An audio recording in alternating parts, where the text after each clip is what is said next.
Gua di Alas Purwo. Salah satu gua tersebut dipercaya dijaga oleh jin di pintu masuknya. Gua ini kerap kali digunakan sebagai tempat bersemedi para raja pada masa lalu. Hutan yang terletak di Kecamatan Tegal Dimo, Kecamatan Purwoharjo, Banyuwangi ini dikenal sebagai kerajaan jin. Masyarakat percaya di dalam hutan ini terdapat banyak makhluk gaib. Dahulu Alas Purwo memang dikenal sebagai tempat bertapa para raja untuk mendapatkan ilmu. Namun kini Alas Purwo justru dimanfaatkan manusia sebagai tempat pesugihan. Konon makhluk penghuni Alas Purwo memiliki berbagai jenis makhluk tak kasat mata. Dengan bentuk yang tak lazim, beberapa di antara makhluk tersebut merupakan anak dari hasil perkawinan antara manusia dan jin sebagai bentuk tumbalnya.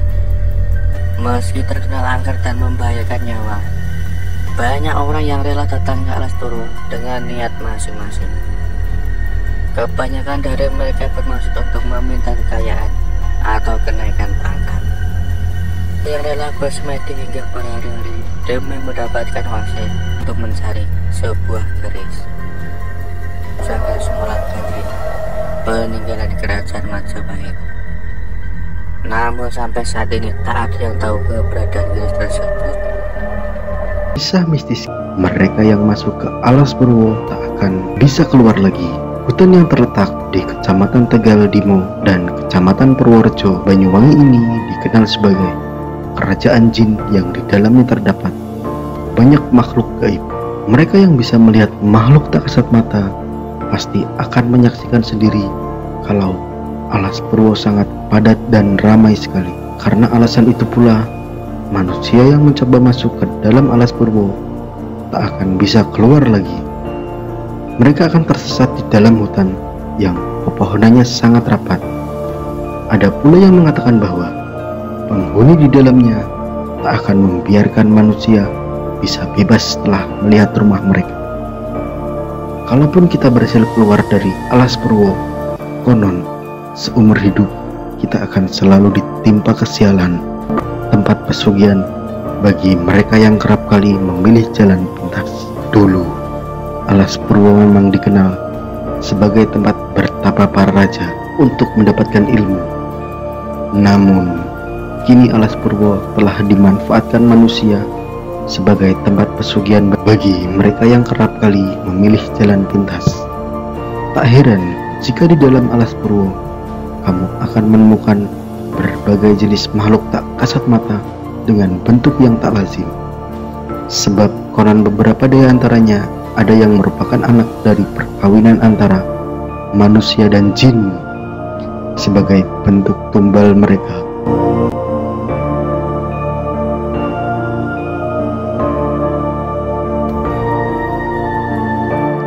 Suara panggilan yang membawa malapetaka.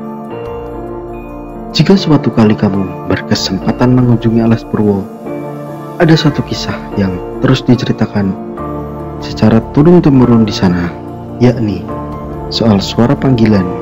Apabila kamu mendengar suara lirih yang memanggil namamu ketika sedang di Alas Purwo, kamu jangan sampai langsung menengok atau mencari sumber suara tersebut. Sebab jika kamu menengok dan mencari sumber suara, maka kamu akan mendapatkan malapetaka atau kesialan sepanjang hidup.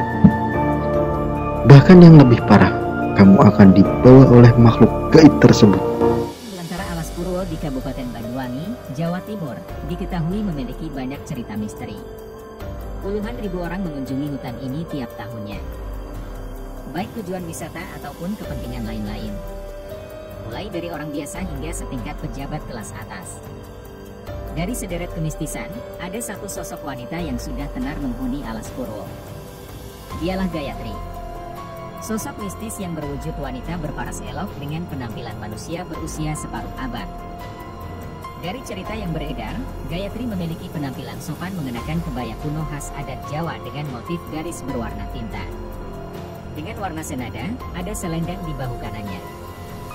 Berdasarkan cerita masyarakat, Gayatri memiliki postur tinggi kurang dari 170 cm.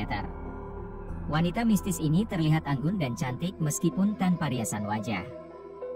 Rambutnya berwarna hitam digelung membentuk sanggul, dengan riasan tusuk jepitan yang terbuat dari kayu. Meski bukan dari golongan manusia, sosok Gayatri tidak memiliki aura yang menyeramkan. Tidak semua manusia bisa bertemu dengan sosok ini. Diyakini, hanya orang-orang tertentulah yang berkesempatan berjumpa atau bisa berbincang dengan Gayatri. Gayatri memiliki tutur kata khas orang Jawa. Dari perawakannya, menunjukkan bahwa sosoknya berasal dari golongan bangsawan. Suaranya halus dan pelan saat berinteraksi dengan manusia. Aroma sosok ini begitu harum, mirip wewangian bunga melati. Konon, Gayatri adalah sosok ibu di balik sejarah agung kerajaan Majapahit atau sebelum negara Indonesia ada. Berdasarkan jurnal yang ditulis oleh mantan Duta Besar Kanada untuk Indonesia, E.R. Drake, wanita mistis ini memiliki nama Gayatri Rajapatni.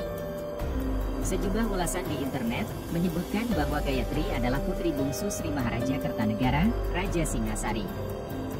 Gayatri digambarkan sebagai sosok Prajnaparamita atau Dewi Kebijaksanaan tertinggi yang telah melahirkan raja-raja setelahnya.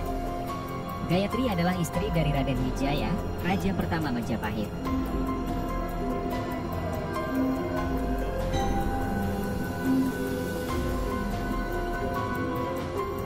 Salah satu karyawan perusahaan ternama di Indonesia, Irul Hamdani, menceritakan pengalamannya saat ia berjumpa dengan Gayatri di Alas Purwo. Di penghujung Agustus 2010 silam, ia bersama rekannya terlibat dalam sebuah ekspedisi di pesisir selatan Kabupaten Banyuwangi. Irul dan rekannya ini memulai ekspedisi dari Pantai Gerajagan di Kecamatan Purwoharjo. Karena medan yang terjal, keduanya memutuskan untuk menunggangi motor trail sewaan. Di hari kedua, ekspedisi berlanjut ke Pantai Pulau Merah, kemudian berlanjut ke Pantai Pancar dan Rajekwesi. Di ujung ekspedisi, keduanya akhirnya sampai di pos pancur Pantai Triangulasi.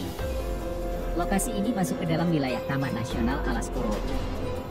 Menjelang malam, keduanya memutuskan untuk bermalam di sebuah warung dengan konstruksi kayu. Separuh bangunannya terbuka. Saat itu, suasana cukup redup. Maklum, di tahun 2010 kala itu sumber listrik berasal dari tenaga diesel. Lampu tersebut akan mati tepat pada jam 9 malam. Selebihnya mereka mengandalkan penerangan dari nyala api lilin. Keduanya tidak sepenuhnya kesepian karena suara serangga dan hewan nokturnal saling bersautan. Kami tidur di warung, di sebuah kursi panjang dan posisi kami bersebelahan.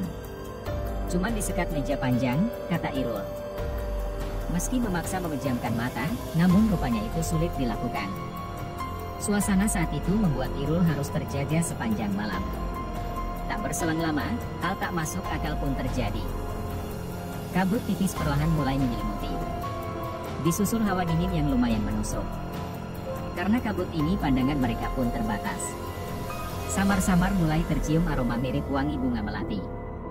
Sontak, suasana ini membuat prasangka bergejolak. Dari dalam kabut itu, muncul sesosok menyerupai manusia berjalan pelan menghampiri mereka di warung. Semakin dekat, aroma wangi bunga melati semakin menyengat pula. Irul baru menyadari sosok tersebut setelah duduk di ujung kursi panjang tempat mereka berbaring. Dari posisi duduk itu, wanita ini kemudian menoleh dan menaruh pandangannya. "Kang Mas," ucap wanita tersebut mencoba menyapa dengan nada lirih. Irul hanya termangu. Merinding dirasuki ketakutan, hanya membalas sapa wanita itu dengan senyum terpaksa, diikuti anggukan kepala. Jantungnya berdegup kencang. Pikirannya mencoba menolak apa yang ada di hadapannya. Namun matanya tidak bisa berbohong bahwa sosok ini kasat mata. Masih dalam keadaan terdiam, sosok wanita ini kemudian mencoba mendekat. Menggeserkan posisi duduknya ke arah Irul. Jantung Irul semakin berdetak kencang. Dia hanya pasrah dengan apa yang akan terjadi selanjutnya. "Gayatri," kata sosok wanita tersebut menyebutkan namanya kepada Irul. Selang beberapa saat setelah wanita ini memperkenalkan dirinya, Gayatri kemudian mulai bercerita. Dari cerita inilah Irul mengetahui bahwa Gayatri sudah lama tinggal di Alas Purwo Banyuwangi. Tepatnya ribuan tahun lalu, jauh sebelum negara Indonesia ada. Mendengar cerita Gayatri, Irul hanya bisa melempar senyum, layaknya orang bodoh. Sembari terkadang diikuti anggukan kepala. Seolah mengerti bahasa tubuh Irul, Gayatri hanya meminta Irul untuk mendengarkan ceritanya. "Kang Mas, dengarkan saja ya," kata Gayatri. Irul tidak bisa seluruhnya menerjemahkan ucapan Gayatri. Ini karena sosok ini menggunakan bahasa Jawa dan ada beberapa kosakata yang tidak diketahui Irul. Kemungkinan potongan kata tersebut merupakan bahasa Sanskerta. Dari pertemuan singkat tersebut, Irul mengatakan bahwa Gayatri mengemban sebuah tugas abadi, yakni untuk menebar kedamaian melalui perilaku dan tutur kata. Bukan hanya ke sesama manusia, tapi juga kepada makhluk lain ciptaan yang maha kuasa. "Saya pamit Kang Mas," kata Irul menirukan kalimat penutup yang diucapkan Gayatri di penghujung pertemuan mereka. Irul masih juga terdiam. Hanya bisa menyaksikan sosok Gayatri tersebut berjalan pelan menjauh di kegelapan hutan dan tidak lagi kelihatan. Perlahan, wangi bunga melati juga memudar. Setelah pertemuan tersebut, sebuah rasa kantuk mendorong Irul untuk tertidur. Tidak peduli seberapa kuat ia melawan, namun dorongan untuk tidur tersebut begitu